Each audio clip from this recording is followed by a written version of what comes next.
여러분, 예수님이 어디서 태어나셨다고 그랬습니까? 어디서 태어났다고요? 베들레헴에서 태어났어요. 베들레헴에서 태어나셨어요. 왜 베들레헴에 태어나셨죠?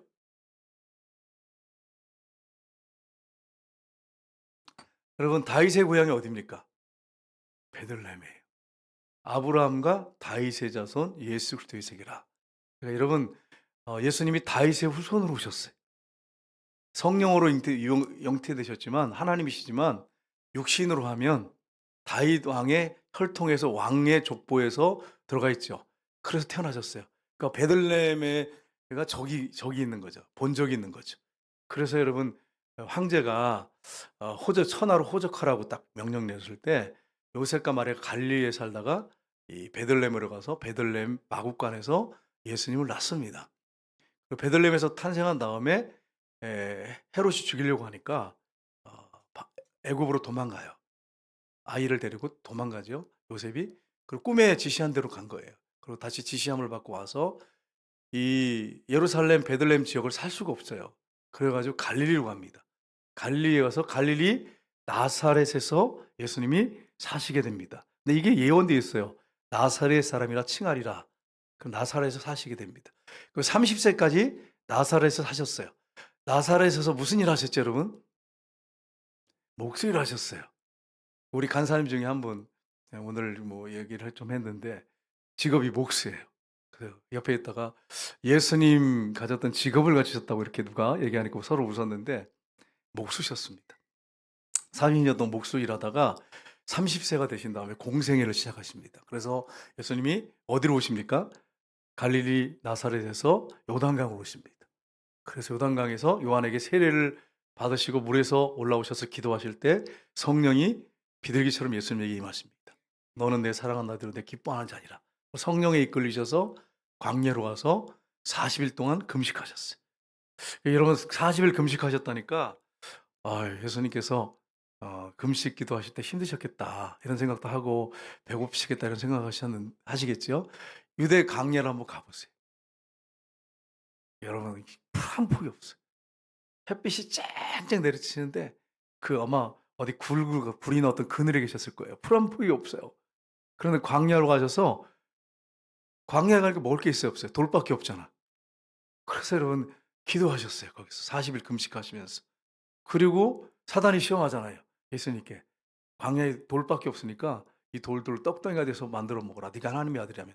가능해요. 예수님 할 수 있습니다. 하나님이시기 때문에. 근데 그렇게 말씀 안 하시잖아요. 그대로 하시지 않잖아요. 사람이 떡으로만 살 것이 아니라 하나님의 입으로 나는 모든 말씀으로 살 것이니라. 세 번이나 유혹을 했는데 예수님이 승리하셨어요. 근데 우리의 선조 아담은 어떻게 했습니까? 이 선악과 시험에 어떻게 했어요? 예, 낙방했어요. 떨어졌어요. 그래 가지고 원죄가 찾아와서 우리가 지금까지 이렇게 지금 고생하고 있잖아요. 네. 근데 아담과 하와를 욕할 게 아니에요. 여러분은 사단의 시험하면 넘어갑니까? 안 넘어갑니까? 대답을 왜 안 하시는 거예요? 왜? 여러분, 여러분과 저는 자꾸 넘어지잖아, 사단의 유혹에. 예, 이겨야 되는데 자꾸 넘어질 때가 있어요. 근데 예수님이 승리하셔 가지고 율법을 다 지킨 그걸 다 의를 전가시켜 주시고 십자가의 공로를 우리에게 전가시켜 줘 가지고 하나님 아들 딸 삼아 놓으니까 우리가 넘어져도 붙잡아서 일으켜 주시는 거예요. 영혼을 자꾸 소생시켜 주시는 거예요. 그래서 여러분과 지금 이 자리에 제가 있는 거예요. 하나님의 은혜고 예수님의 공로입니다. 여러분, 사단에게 승리하시기를 주님으로 축복합니다. 넘어졌다고 거기 누워 있으면 안 돼. 엎어져 있으면 안 돼. 다시 일어나셔야 돼. 일어나셔서 다시 전진하셔야 합니다. 예수님이 그리고 이제 성령을 받고 40일 금식기도 끝난 다음에 어디로 가시냐면 갈릴리로 가십니다. 갈릴리로 가셔 가지고 주로 어디 계셨냐면 가버나움에 계셨어요. 그 예수님의 제2의 고향 그러면 가버나움입니다. 가버나움에서 사역하시는 내용이 오늘 본문에 되어 있는데 그 갈릴리 지역 가버나움에서 어떤 사역을 했느냐? 하나님 말씀을 가르치시고 회당에서 천국 복음을 선포하시고 귀신을 쫓아내시고 병자를 고치시고 이런 사중 사역을 하셨습니다. 그래서 오늘 이제 이 예수님께서 가버나움 사역을 하셨는데 이 가버나움 사역을 통해서 우리에게 주시는 영적 교훈을 함께 본문을 중심으로 살펴보기 원합니다. 첫 번째는 뭐냐면 예수님의 능력으로 귀신을 쫓아내야 합니다. 여러분, 예수님께서 가버나움 회당에 가셔서 말씀을 이제 가르치시고 귀신을 쫓고 이런 일을 하시는데 깜짝 놀랍니다. 왜 놀라냐면 목수라고 하는 걸 알고 있었는데 귀신이 막 떠나가는 거예요. 병자가 떠나가는 거예요. 병자가 고쳐지는 거예요. 그리고 말씀에 권위가 있어요. 서기관과 바리사인 같지가 않은 거예요. 그래서 어떻게 이럴 수 있지? 여러분 예수님이 학교 나오셨습니까? 안 나오셨습니까? 모르세요? 예수님 학교 나오셨어요? 안 나오셨어요? 안 나오셨어요. 예수님은 하나님이십니다. 인간의 대속을 위해서 오셨는데 가난한 지역에 태어나셔서 우리처럼 뭐 우리는 유치원부터 경쟁하잖아요. 유치원, 초등학교, 중학 예수님은 학교를 안 다니셨어. 회당에서 교육을 받으셨어요. 회당에서.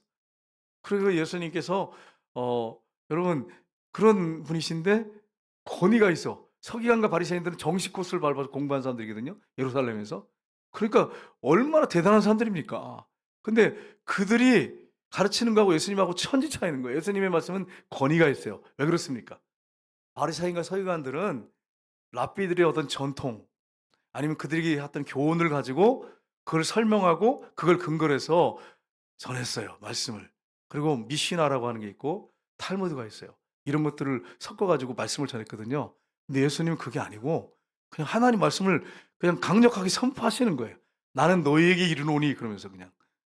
어떤 뭐 랍비가 이렇게 설명했다, 이렇게 말했다 이게 아니라 "나는 너희에게 이르노니." 그래서 그냥 선포하시니까 권위가 있잖아. 거기다가 또 귀신에게 "떠나가라." 그러면 떠나가지. 병자한테 손 얹고 "나가라." 그러면 고침받으라 그러면 고침받지. 그러니까 이게 달라요. 서기관과 바리새인들하고 너무 다른 거예요. 예수님은 하나님이시기 때문에 그래요. 하나님의 아들이기 때문에 그런 거예요. 그러니까 예수님하고 우리가 어떻게 견줄 수가 있겠어요. 그래서 세례 요한이 그렇게 능력 많은데도 "나는 예수님의 신발끈 풀기도 감당하지 못하겠다."고 이렇게 했어요. 여러분과 제가 주님 앞에서 늘 겸손하시기를 주님으로 축복합니다. 우리는 그분의 신발끈 풀기도 감당 못할 사람들입니다. 예수님만 높일 사람들이에요. 우리가 높임 받으면 안 돼. 예수님이 높임 받으셔야 돼. 우리를 위해서 여러분 죄를 다 짊어지고 대신 죽으시고 우리 때문에 오셨는데 우리가 높임 받으면 되겠어요? 그래서 여러분 예수님만 높이시는 저와 여러분 되시기를 주님으로 축복합니다. 그래서 오늘 본문에 이제 그 권위 있는 것에 깜짝 놀라죠. 23절 24절 보시면 같이 읽겠습니다. 마침 그들의 회당에 더러운 귀신 들린 사람이 있어 소리질러 이르되 나사렛 예수여 우리가 당신과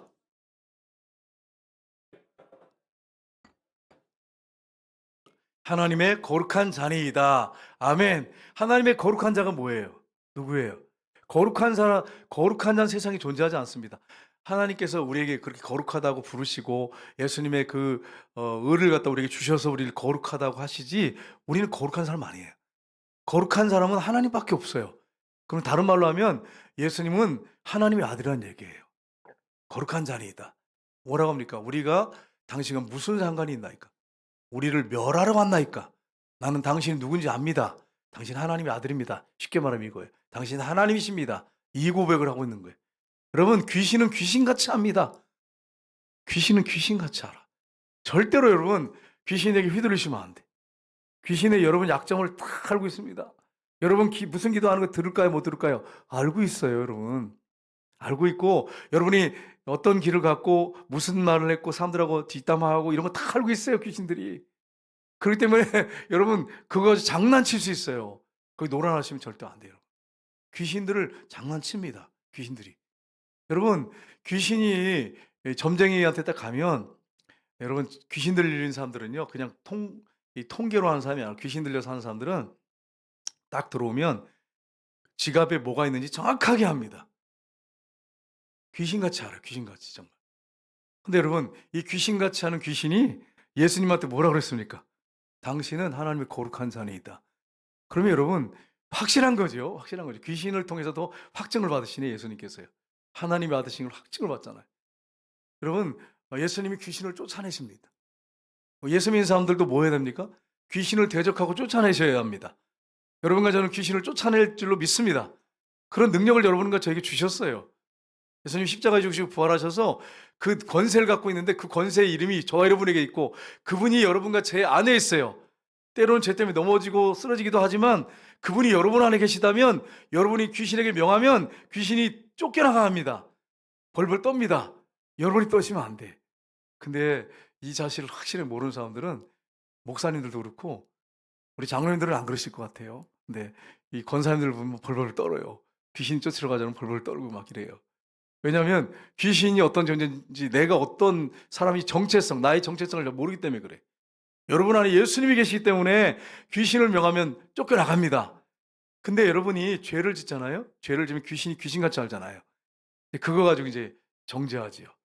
너 집사라 그러면서 "너 어제 뭐 했잖아." 이렇게 하면 이제 여러분 죽는 거예요. 그러니까 여러분이 회개 철저하게 하시고 정말 여러분 날마다 여러분 몸이 성전이에요. 교회가 성전이 아니고 여러분이 성전이에요. 성령이 거하신 성전이에요. 날마다 보혈의 피를 씻고 깨끗하게 해서 청결하게 하셔서 귀신 들린 사람 만나도 담대하게 쫓으시기를 주님으로 축복합니다. 근데 주인제가 이제 회개가 안 된 사람들은 이게 두려워 가지고 이제 피해요. 자꾸 숨고 귀신 들린 사람 쫓으라 그러면 "아유 잘 못해요." 그리고 도망가고 이런단 말이에요. 귀신 앞에 벌벌 떨어요. 그러시면 안 돼. 성경이 뭐라고 말씀했냐면 여러분 성경이 말씀하고 있어요. 마가복음 1장 25절 26절을 보겠습니다. 같이 읽겠습니다. 예수께서 꾸짖어 이르시되 잠잠하고 그 사람에게서 나오라 하시니 더러운 귀신이 그 사람에게 격려를 키고 큰 소리를 지르며 나오는지라. 아멘. 귀신은 어떻게 합니까? 어떻게 해야 됩니까? 달래야 됩니까? 꾸짖어야 됩니까? 꾸짖어 쫓아요. 근데 무당은 어떻게 합니까? 달랩니다. 귀신 들린 사람 있으면 막 붓을 내 가지고 달래 가지고 이렇게 "좀 잠깐 좀 나가라. 나가 있어라. 너 나보다 계급 어리잖아." 그러면서 이렇게 해 가지고 잠깐 이렇게 피해 있도록 하도 근데 결국 다시 들어와요. 그걸 가지고 딱 잡고 있죠. 여러분 귀신은 쫓아 꾸짖어야 합니다. 이번에 우리 박재영 선교사님이 오셨는데 귀신을 달래서 쫓던가요? 꾸짖어 쫓던가요? 달래가 "제발 부탁이니까 나가 주세요." 이러면서 "제발 나가 주세요." 이랬습니까? 아니면 꾸짖으셨습니까? 꾸짖으셨어요. 뭐라고 하는지 여러분 아세요? 생각 안 나세요? "더러운 귀신아 예수 그리스도의 이름으로 너를 저주하노니 떠나갈지어다." 꾸짖으셨잖아요. 꾸짖으시면 쫓아버리시더라고요. 여러분과 제가 이렇게 꾸짖어야 됩니다, 예수님처럼. 귀신은 달래는 게 아니라 꾸짖어야 되는 거예요. 대적해야 하는 거예요. 성경이 뭐라고 되어 있습니까? 성경 야고보서 4장 7절 보겠습니다. 같이 읽겠습니다. 그런즉 너희는 하나님께 복종할지어다. 마귀를 대적하라. 그리하면 너희를 피하리라. 아멘. 마귀를 어떻게 하라고 그랬습니까? 대적하라고 그랬어요. 대적하라고. 꾸짖고 대적하라고. 그래야 떠난다고. 그러니까 마귀를 두려워하시면 안 돼요, 여러분. 어떤 목사님 한 분이 얘기하시는데 자기가 귀신 들린 사람한테 갔는데 너무너무 두렵더래요. 그래 가지고 눈도 보기가 좀 마주치기가 또 두렵더래. 그래 가지고 막 이렇게 피하다가 눈이 마주쳤대. 그랬더니 귀신이 갑자기 그냥 머리를 콱 바닥에 이렇게 박더래요. 그래서 '아 이게 뭐가 있구나.' 이래 가지고 "귀신아 내가 내게 명하노니 왜 머리를 박고 있느냐." 이렇게 외쳤대. 그랬더니 귀신이 한 말이 "네 속에 예수님이 있잖아." 이러더래. 그래 가지고 "옳거니 잡았다." 이래 가지고 그냥 붙잡고 기도해 가지고 쫓았다 그래. 보세요. 이게 우리가 확신이 없으니까 두려워 가지고 벌벌 떠는 거예요. 여러분 안에 예수님이 계시면 부활하신 예수님이 계시면 뭐가 두렵겠어요 여러분. 우리 선교사님 여기 두 분 계시지만 예수님이 안에 계시기 때문에 거기 귀신 들린 사람 많을 거예요. 러시아에. 그냥 부활하신 예수님이 계시기 때문에 명예에서 꾸짖고 쫓으셔야 합니다. 그렇게 하시길 주님으로 축복합니다. 대적하라고 돼 있잖아. 그죠? 꾸짖고 대적하고. 그다음에 여러분 베드로전서 한번 볼까요? 5장 8절 9절 보겠습니다. 근신하라 깨어라 너희 대적 마귀가 우는 사자같이 두루다니며 삼킬 자를 찾나니 너희는 믿음을 굳건하게 하여 그를 대적하라. 이는 세상에 있는 너희 형제들도 동일한 고난을 당한 줄을 알미니라. 아멘. 여러분 귀신을 대적하라고 말씀하세요. 계속 쫓으라는 거예요. 귀신의 역사를 통해서 어떤 정치인이라든지 여러분 정치인들 뒤에서 역사합니다. 그래서 제가 자꾸 진리 가운데 서라고 하는 거예요. 뒤에서 역사예요. 정치인들 가운데 정치인들 전 보러 가잖아요. 제일 많이 가는 게 연초 되면 제일 많이 찾는 정치인들이 제일 많이 찾는 데잖아요. 용한 무당들. 귀신들한테 장난해 놀아나잖아요. 그런 정치인들이 귀신에 의해서 법을 만들기도 하고 이상한 것 갖다 얘기도 하고 그런데 여러분 거기 휘둘리면 되겠어요? 그래서 우리가 진리 가운데 말씀 가운데 써야 된다는 거예요. 그러니까 아니면 아니라고 해야 된다고 하는 거예요. 정치인들이 제일 많이 온대요. 용한 무당한테. 귀신들한테 장난 놀아나고 있잖아요. 그래서 여러분 귀신들이 그렇게 역사하고 있기 때문에 우리는 귀신을 대적하고 귀신을 쫓아야 된다는 거예요. 정치인들을 통해서 고난을 줍니다. 핍박을 합니다. 근데 진리는 강합니다. 진리 가운데 선 사람은 반드시 승리합니다. 하나님 그렇게 하십니다. 반드시. 진리 가운데서 기도하는 사람은. 그래서 우리가 그렇게 해야 되는 거예요. 계시록 12장 11절 보겠습니다. 같이 읽겠습니다. 또 우리 형제들이 어린 양의 피와 자기들이 증언하는 말씀으로써 그를 이기었으니 그들은 죽기까지 자기들의 생명을 아끼지 아니하였도다. 아멘. 우리 형제들은 성도들을 얘기합니다. 성도들이 어린 양의 피와 자기들이 증언하는 말씀으로써, 그 핵심이 뭡니까? 예수님의 십자가 부활이에요. 그리고 또 더 확실하게 전한 게 뭡니까? 더 예수님이 승천하시고 재림하신다고 하는 거, 이런 메시지를 더 강하게 전했겠죠. 여러분, 죽기까지 이렇게 증언했어요. 생명을 아끼지 않고 증언했어요. 그러니 여러분, 결국은 그들이 여기서 순교를 해도 결국 천국감이 큰 상을 받습니다. 하나님 앞에 큰 영광이 되죠. 결국 승리합니다. 그러니까 여러분, 우리가 예수님의 피와 자기들이 증언하는 말씀으로서 이긴 것처럼 우리도 똑같이 이겨야 합니다. 그래서 여러분, 말씀 가운데 서서 예수님의 보혈의 피를 외치고 예수님의 이름으로 승리하시기를 주님으로 축복합니다. 때로는 사단 귀신이 저를 막 이렇게, 지금이 최근에는 없는데 이 손가락 하나도 못 움직이겠어요. 그냥 뭐가 누르고 있는데 손가락 하나도 못 움직이겠어요. 그러면 이제 어떻게 제가 해야겠어요? 예수님의 이름으로 명언을 떠나가라 이렇게 외치면, 한참 외치면 떠나가요. 그렇게 할 때도 있었고, 또 한 번은 뭐가 콱 누르고 있는데 너무 힘들어요. 그래가지고 내 주의 보혈은 정하고 정하다, 그거를 쫙 불렀어요. 내 주의 보혈은 정하고 정하다 부르는데 싹 사라지는 거예요. 그러니까 여러분 보세요. 예수님의 이름을 명하든지 보혈 찬송을 부르든지 그렇게 하면 귀신이 떠나가는 거예요. 근데 평소에 찬송을 아는 게 있어야지. 가요밖에. 가요 부르면, 거기서 가요 부르면 비웃어요, 귀신이. 여러분이 예수님의 보혈에 대한 찬송을 좀, 가사를 좀 1절부터 4절이라도 좀 아는 찬송 여러분 갖고 계시기를 주님으로 축복합니다. 보혈에 관한 찬송. 이제 질문은 안 하겠습니다. 한 사람 한 사람 질문하고 싶은데 1절부터 4절까지 외우십니까? 이렇게 하고 싶은데 하지 않겠어요? 고개 숙이지 마시고. 보니까 그렇게 계신 분이 몇 분 계시는 것 같은데, 여러분 찬송을 많이 부르셔야 돼. 많이 부르셔야 돼. 보혈 찬송을 많이 부르셔야 돼. 그래서 가사를 완전히 외우셔야 돼. 근데 어떤 목사님이 이러더라고요. 이제 그 목사님이 자기가 영화를 보고 이제 가요가 자꾸 떠오르더래. 그래가지고 나중에는 잠을 깨서 아침에 일어났는데 가요가 입에서 나오더래. 그래서 이게 복음성인지 가요인지 분간이 안 가더래. 이렇게 되면 안 돼. 이렇게 되면 안 돼. 이렇게 되면 안 돼. 보혈 찬송, 주님을 향한 찬송이 나와야지, 세상에 가요가 나와서 가요가 나오는지 비몽사몽하니까 이게 복음성인지 이게 찬송인지 이게 분별이 안 되면 안 돼요. 그게 여러분 뭐였냐면은, 그 신의 학단에서 왜 그 떠나가는 거 그 가요 있잖아요. 좋잖아요. 그게 누가 불렀는지 모르겠지만 영웅인가 불렀다 그랬죠. 그게 막 이렇게 불러지더래. 나오더래. 가서 찬송이 한다고. 여러분, 우리가 정말 성령 충만해서 늘 말씀 보고 기도하고 찬송 부르고, 그게 영적인 전쟁을 하고 있는 거예요. 여러분은 승리를 가져다 줍니다. 평소에 그렇게 하셔야 돼. 그렇게 하셔야 승리할 수 있어요. 평소에 그렇게 안 하는 사람이 어떻게 귀신을 쫓고 이길 수 있겠어요? 우리는 정말 귀신하고 대적해서 싸워서 이기는 사람들입니다. 우리가 그런 사람들이라고 하는 걸 여러분 항상 염두하시고 귀신에게 승리하시기를 주님의 이름으로 축복합니다. 두 번째는, 일으키심을 받은 성도는 섬기는 삶을 살아야 합니다. 예수님께서 가버나움에 이제 주사역을 하셨어요. 제2의 고향이라고 했죠. 가버나움에 고향이 있는 사람이 있어요. 누굴까요, 여러분? 오늘 본문에 읽으셨잖아요. 누구십니까? 베드로 형님. 베드로와 안드레, 요한과 야고보, 그다음 베드로의 장모가 고향이 가버나움이에요. 여러분, 가버나움에 이제 성지순례 가보시면 이게 베드로의 장모집입니다. 이렇게 그 가이드가 이제 안내하는 데가 있어요. 근데 괜찮게 살았던 것 같아요. 장모님이 이제 안내하는 데가 있더라고요. 근데 그 장모님의 집에 예수님이 가셨습니다. 가셨는데 그 장모님이 여러분 오늘 본문에 보면 열병에 걸려 있었어요. 열병에 누워 있었어요. 예수님이 오늘 31절에 보시면 이렇게 하십니다. 같이 읽겠습니다. 나아가사 그 손을 잡아 일으키시니 열병이 떠나고 여자가 그들에게 수종드니라. 아멘. 여러분, 예수님이 손을 얹고 그의 열병을 떠나가게 하셨어요. 그랬더니 그 장모가 그들에게 어떻게 했다고요? 수종들었다고 했어요. 섬겼다는 얘기예요. 원어상에 보면 섬겼다, 또 보살피다, 이런 의미가 있습니다. 원어상에. 이렇게 섬겼습니다. 예수 믿는 사람들이 은혜를 처음에 한 다음에 해야 할 일이 뭐냐면, 섬기는 일입니다.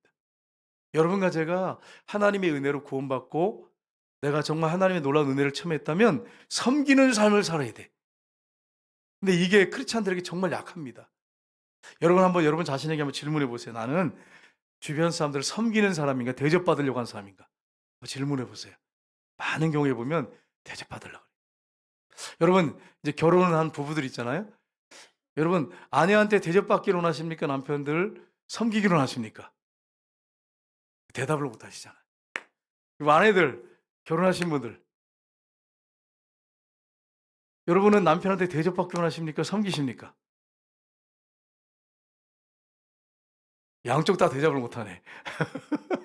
여러분 우리가 하나님의 은혜로 구원받고 하나님의 아들 딸이 됐으면 배우자를 섬겨야 되는 거예요. 피차 복종할지니라 그렇게 돼 있어요. 성경에 피차 복종할지니라. 서로 섬기셔야 돼. 여러분 절대로 주도권 싸움 하시면 안 돼. 결혼한 신혼부부들이 보니까 있잖아요. 제일 먼저 하는 게 뭐냐면 머리를 서로 굴리는 거야. 딱 결혼한다 할 때 머리를 탁 굴리면서 내가 어떻게 주도권을 잡아 가지고 평생을 남편을 내가 마음대로 좌지우지할까? 내가 이번에 주도권을 잡아 가지고 내 아내를 평생 어떻게 좌지우지할까? 그런 머리 굴리시면 안 돼. 그리고 비성경적이야. 비성경적. 여러분과 제가 해야 할 일이 뭡니까? 아내를 섬기고 남편을 서로 섬겨야 돼. 그게 성경적인 가정입니다. 여러분 그렇게 하시길 주님 여러분 축복합니다. 하나님이 하나님이 원하신 뜻이에요. 근데 많은 경우에 요즘에는 어떻습니까? 대세가 남편들이 아내에게 그냥 끌려다녀야 되고 섬겨야 되는 그런 지금 이상한 현실이 지금 우리나라 닥쳤어. 근데 여러분 이런 현실에 끌려다니시면 안 돼. 우리는 성경대로 하셔야 돼. 성경대로. 서로 섬기는 역사가 있기를 주님 여러분 축복합니다. 뭐 아멘 소리 작잖아요. 아멘 소리 작아요. 아멘 소리가. 아멘 하시길 주님 여러분 축복합니다.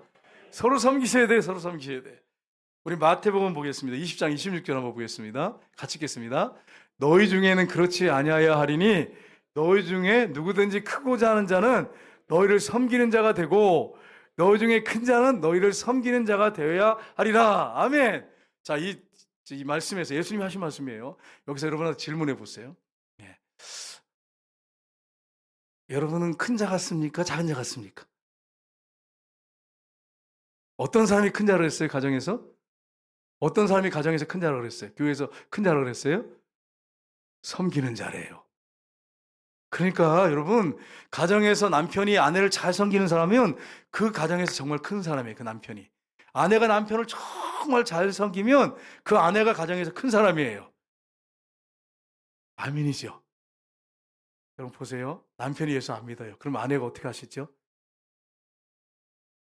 모진 세월 동안 우리 권사님들 집사님들 남편 구원하려고 얼마나 섬기셨어요. 할 말 못하고 그냥 벙어리 냉가슴 앓듯이 하면서 큰 섬기면서 교회 한번 데리고 와서 출석시키려고 그렇게 섬겼어.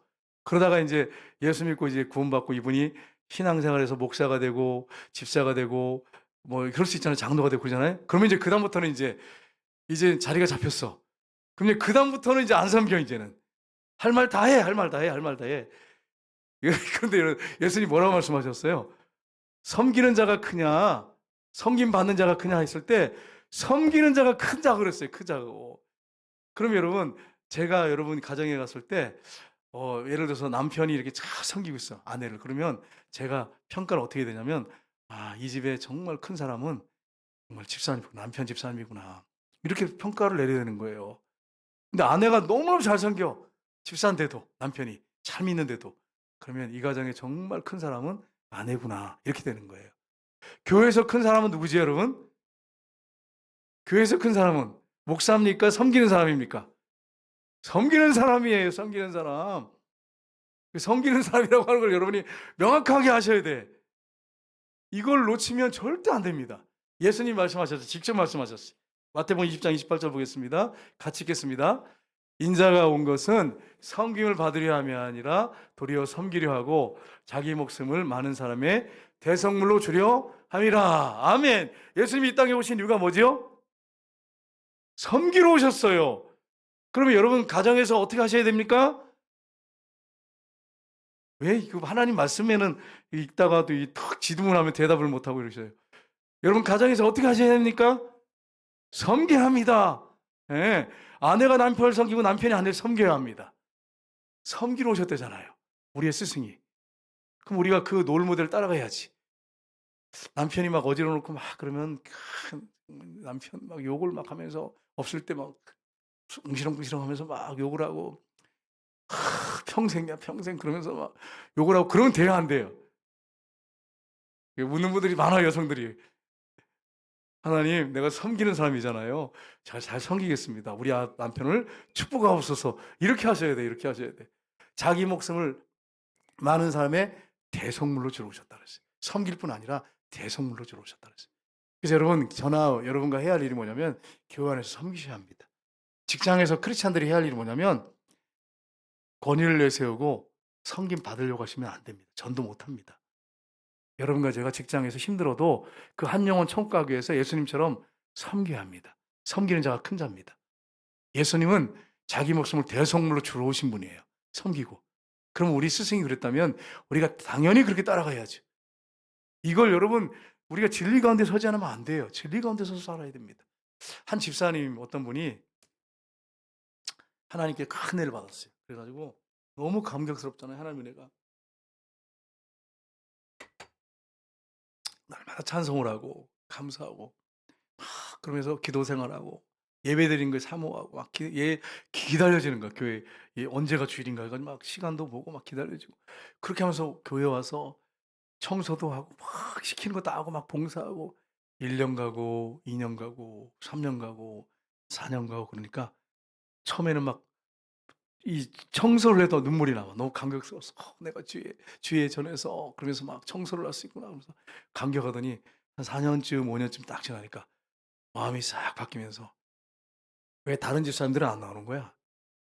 왜 나만 하는 거야 이거?' 이러면서 막 갑자기 막 분노가 막 올라오더래. 여러분 안 그러세요? 여러분 안 그러시죠? 이게 눈치를 보니까 쪼끔 이렇게 눈을 피하는 분들이 있는데 그 집사람이 그랬다는 거예요. 그러면서 "왜 나만 이렇게 하는 거야?" 이러면서 막 분노가 막 이러 올라오면서 막 화가 막 나더래. 근데 여러분, 이게 어느 집사님만 얘기가 아니고 저의 삶을 돌아보니까 제가 어릴 청년 때나 이렇게 딱 내가 은혜 받았을 때 돌아보니까 저도 그런 모습이 있더라고요, 여러분. 인간이 죄성을 갖고 있기 때문에 그 받은 은혜가 처음에는 너무 감격스러운데 시간이 가면 그게 믿음이 떨어지기 시작하면 회의가 찾아오고 그러면 이게 식어져 버려요. 그러면 그다음에 원망불평이 나오고 분노가 일어나요. 근데 여러분, 우리가 꼭 기억할 게 있습니다. 우리가 하나님의 은혜를 받아서 이렇게 은혜 생활하고 있다면 마지막 하나님 앞에 갈 때까지 그 은혜를 잃어버리면 안 돼. 그 은혜 가운데 살다가 하나님 앞에 가야 돼. 예수 믿는 사람들은 은혜 입은 사람들은 은혜 가운데 살 때 은혜 가운데 가셔야 돼, 하나님 앞에. 그렇게 하는 사람들은 복 있는 사람들이에요. 근데 변질된 사람들 많습니다. 사람들이 막 칭찬하고 막 높여주면 목에 힘들어가서 자기가 대단한 사람처럼 착각하는 경우가 많아요. 절대로 그렇게 하시면 안 돼. 예수님만 높이 받으셔야 돼. 우리는 항상 겸손하게 섬겨야 됩니다. 그 은혜의 자리 놓치시면 안 돼.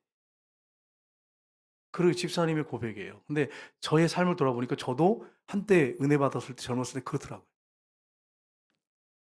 세 번째는 영육혼의 치료를 위해서 사람들을 주님께 데려와야 합니다. 안식일이 끝나고 해질 때에 동네 사람들이 모든 병자, 귀신 들린 사람들을 예수님께 다 데려옵니다. 우리 1장 34절 보겠습니다. 같이 읽겠습니다. 예수께서 각종 병이 든 많은 사람을 고치시며 많은 귀신을 내쫓으시되 귀신이 자기를 알므로 그 말하는 것을 허락하지 아니하시니라. 아멘. 예수님께서 어떻게 하셨어요? 각종 병이 든 많은 사람을 고치시니라. 여러분, 교회에서 우리 교회가 이제 연초에 이제 우리 박재영 목사 선교사님 모시고 우리가 은사 집회 해 가지고 막 기도하고 치료했잖아요. 근데 이걸 좋지 않게 말하는 사람도 있어요. 여러분 어떻게 생각하세요? 예수님이 하신 사역이 뭐예요? 각종 많은 병자를 고치시니라. 예수님이 하신 사역들을 하고 있는데 그러면 사단의 역사가 있잖아요. 비난해요, 비난. 거기에 여러분 말려드시면 안 됩니다.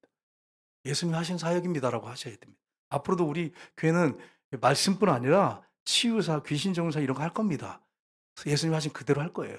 그러니까 여러분이 "예수님이 하신 사역이잖아요." 이렇게 대답해서 싸울 필요도 없어요. 예수님이 하신 사역이잖아요. 여러분, 성경에 마가복음 4장 23절, 9장 23절 똑같은데 거의 똑같아. 한번 볼까요? 마태복음의 4장 23절, 9장 35절입니다. 같이 읽겠습니다. 예수께서 온 갈릴리에 두루 다니사 그들의 회당에서 가르치시며 천국복음을 전파하시며 백성 중에 모든 병과 모든 약한 것을 고치시니라. 아멘. 계속 그렇게 하셨어요. 그 다음 보세요. 9장 35절로 넘어가서 같이 읽겠습니다. 예수께서 모든 도시와 마을에 두루 다니사 그들의 회당에서 가르치시며 천국복음을 전파하시며 모든 병과 모든 약한 것을 고치시니라. 예수님이 어떤 사역하셨다고 하셨어요? 여기 나와 있어요. 예수님이 모든 도시, 마을, 어디든지 온 갈릴리 다니시면서 회당에서 가르치시고, 그다음 뭐 하셨어요? 복음을 전파하시고 모든 병과 약한 것을 고치시니라. 귀신 쫓으시면서. 그러면 교회가 할 일이 뭐예요, 여러분? 이거 하셔야 돼. 교회가 이거 해야 돼. 우리 교회는 이거 할 겁니다, 계속. 그러니까 여러분 이 사실을 알고 혹시 목사님들 중에 저도 워낙 그런 사람이었으니까 모태신앙이 나는 보수 철저한 보수예요. 저는 합동 측에서만 자랐기 때문에 한 번도 다른 지역의 교회나 어떤 가본 적이 없어요. 합동 측만 그냥 다녔어요. 그러니까 보수 철저 보수잖아요. 말씀이었어요. 그런데 예수님이 하신 사역을 딱 보니까 아닌 거예요.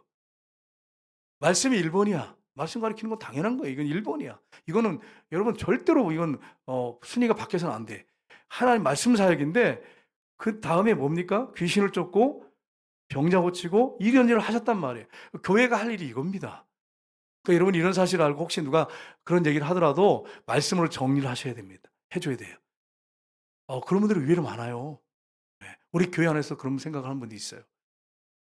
근데 흔들리지 마시고 예수님 하신 사역 그대로 합니다. 교회에서. 이렇게 하시면 되는 거예요. 여러분 제자들도 예수님께서 보내시면서 마태복음 10장 8절 보겠습니다. 예수님이 제자들 보시면서 이렇게 말씀하세요. 그렇게 또 이렇게 하셨어요. 같이 읽겠습니다. 병든 자를 고치시며 죽은 자를 살리며 나병한 자들을 깨끗하게 하며 귀신을 내쫓되 너희가 거저받았으니 거저주라. 아멘. 예수님 제자들 파송하시면서 이렇게 하셨어요. 예수님만 하신 게 아니에요. 우리 예수님 하셨다면 우리도 자제해야 돼요. 예수님만 하는 사역이야. 우리가 왜 이걸 해? 예수님이 제자 파송할 때, 12제자 파송할 때 하신 말씀이에요. 예수님이 명령하셨고 그대로 하도록 하셨어요. 제자들이 그런 능력을 행하고 와서 돌아와서 뭐라 합니까? 귀신이 하늘에 떨어진 걸 봤습니다. 그랬더니 그것만 가지고 기뻐하지 말고 너희 이름이 하늘에 기록된 것으로 기뻐하라 이러시잖아요. 이거 중요한 거예요. 소중하지만 이것 갖고만 기뻐하지 말고 생명책에 너희 이름이 기록된 것 기뻐해라. 이렇게 말씀하셨잖아요. 여러분 마지막으로 2절 말씀 보고 우리가 마치겠는데요. 그러면 귀신이 떠나가고 기적이 일어나는 것이 어떻게 이루어집니까? 예수님이 변화산에 올라가셔서 제자들 밑에 있었습니다. 베드로, 야고보, 요한을 데리고 올라가셔서 기도하셨어요. 높은 산에 올라갔어요. 기도하는데 용모가 변화되어 가지고 그 옷이 막 광채가 나고 세상에 빨래한 사람이 그렇게 희게 빨래할 수 없을 정도로 이렇게 됐어요. 베드로가 놀랐어요. 자다가 베드로 형님은 어디든지 자요. 겟세마네 동산에도 주무시는데 거기서도 또 주무셨어. 그러다가 이렇게 보니까 예수님 옷이 환하게 비치고 막 엘리야와 모세가 있는 걸 보더니 그 놀라운 환경을 보더니 예수님 여기다가 초막 세수를 짓겠다고 예수님을 위해서 모세와 엘리야를 위해서 하겠다고 그러면서 구름이 탁 덮잖아요. 그 소리가 나면서 이는 내 사랑하는 아들이 너는 그의 말을 들어라. 그러면서 예수님 혼자밖에 안 남았어. 모세도 사라지고 엘리야도 사라졌어요. 여러분 그 내려왔어요. 내려왔는데 제자들이 막 토론이 벌어졌어요. 서기관 바리새인들하고 막 분쟁이 일어났어요. 왜 그러냐면 귀신 들린 아이를 데려왔는데 못 쫓는 거예요. 못 쫓는 거예요. 제자들이 그 전에 쫓았거든요. 분명히 귀신 쫓고 했거든요. 근데 못 쫓는 거예요. 그래가지고 땀을 뻘뻘 흘리고 있는데 막 서기관 바리새인들이 막 욕을 하고 서로 싸움이 붙었어요. 예수님 내려오셨어요. 그랬더니 이 아이 아빠가 달려와 가지고 예수님 앞에 무릎을 꿇습니다. 내 아들이 지금 귀신 들려가지고 불에도 물에도 넘어지는데 제자들한테 데려왔는데 못 쫓습니다. 그리고 예수님이 귀신에게 명해서 쫓아내시잖아요. 저녁에 제자들이 부끄러웠어요. 예수님께 옵니다. 와가지고 예수님 왜 우리는 쫓아내지 못했어요? 그전에는 했거든요. 귀신 쫓았거든요. 왜 쫓아내지 못했어요? 그랬더니 예수님이 이렇게 말씀하세요. 마가복음 9장 29절을 보겠습니다. 이르시되 기도 외에 다른 것으로는 이런 종류가 나갈 수 없는 일을 하시니라. 아멘. 여러분 귀신 쫓고 병자 고치는 사람들도 기도 생활을 멈추면 그때부터 역사가 일어나지 않습니다. 계속 일어난다고 착각하시면 안 돼. 은사를 받은 분들 중에 신유의 은사 받은 분들은 나타나는 경우가 있어요. 그러나 일반적으로 신의 은사 받지 않고 그냥 일반적으로 예수님 이름으로 귀신 쫓고 뭐 병자 고치는 분들은 기도 안 하면 거기서 끝나버립니다. 역사가 일어나지 않습니다. 그래서 기도 생활을 해야 하는 거예요, 여러분과 제가. 여러분과 제가 정말 기도함으로 말미암아 하나님이 일하시는 것을 보는 역사가 있으시기를 주님의 이름으로 축복합니다. 이 시간에 합심해서 한번 기도하겠습니다. 기도할 때